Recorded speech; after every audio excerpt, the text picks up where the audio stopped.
The grand ballroom was silent. Crystal chandeliers shimmered above as the guests whispered and gasped. In the center of the room stood a trembling maid, her eyes filled with tears, and a wealthy man smirking before her. Moments earlier, he had mocked her in front of everyone. "If you dance the tango, I'll marry you," he had laughed cruelly. No one expected what would happen next. Within minutes, that same room would be filled with silence and tears. Before we begin this story, make sure to subscribe to Kindness Action, where true stories of compassion, courage, and second chances come alive. Don't forget to like this video and share your thoughts in the comments below. Your one click helps us spread more kindness across the world. Amelia was a maid at the Grand Rosenfield estate, a place where laughter echoed through golden halls, but none of it belonged to her. Every morning, she polished the marble floors until they shone like mirrors, careful not to leave even a single footprint. She worked quietly, humbly, and with a heart full of dreams she never dared to speak aloud. The estate belonged to the wealthy Langston family, known across the city for their riches, parties, and a son named Charles Langston. He was tall, confident, and spoiled by privilege. He had never known hunger, fear, or rejection. To him, the world was something to be entertained by. One winter evening, the Langstons hosted their grand annual ball. The city's elite gathered, dressed in shimmering gowns and tailored suits. Music filled the air, violins, laughter, and the rhythmic steps of dancers moving in perfect harmony.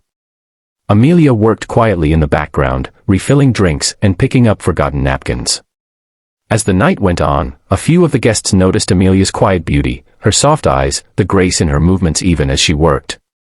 Someone whispered a joke to Charles, nudging him with a smirk. "She's prettier than half the girls you've danced with tonight." Charles laughed. "A maid? Don't be ridiculous." But as his friends teased him, his pride took over. He turned toward Amelia, his voice loud enough for everyone to hear. "Hey, you," he said mockingly. "If you can dance the tango, I'll marry you right here and now." The room burst into laughter. Glasses clinked, and whispers spread like fire. Amelia froze, the tray in her hands trembling. Her cheeks burned red. She wanted to disappear. But then, something inside her changed. Amelia had always loved to dance. Before her father's death, before her mother fell ill, she used to dance barefoot in their small kitchen. The tango was her father's favorite. He taught her that every step of the dance was a conversation between two hearts. Dancing, he would say, is about respect, not pride. So in that moment, with everyone laughing at her, Amelia straightened her back. She placed the tray down carefully on the nearest table and took a deep breath. "Very well," she said softly, but clearly. "I'll dance." The laughter died. Even Charles blinked. "Surprised you," he said. She nodded. "You said if I can dance the tango, you'll marry me. Let's see if you can keep your word." Someone called for the band to play. The violins began, slow, haunting, filled with tension. The crowd circled around them. At first, Charles danced carelessly, thinking it was still a joke. But Amelia, she moved with grace and strength. Her every step was precise, powerful, and full of emotion. Her eyes never looked down, they looked straight into his. The laughter stopped.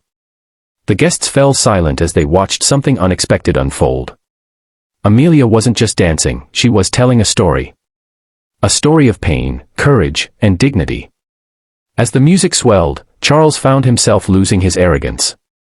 He began to follow her lead, realizing for the first time that he was no longer in control.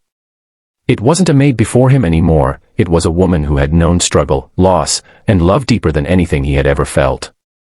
When the final note rang through the ballroom, Amelia stepped back, bowed slightly, and turned to leave.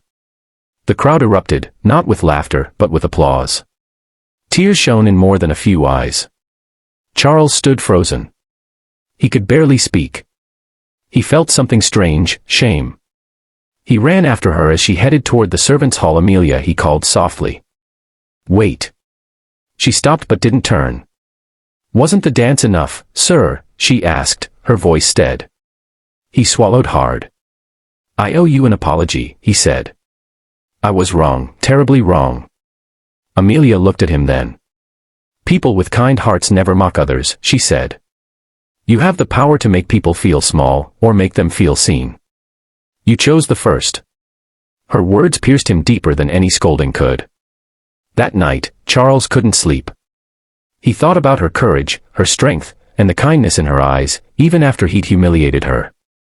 The next morning, he went to his father and insisted on doubling the wages of every servant in the estate. He personally apologized to Amelia, not once but many times. Weeks later, the Langstons hosted another event, this time, not a ball, but a charity dinner.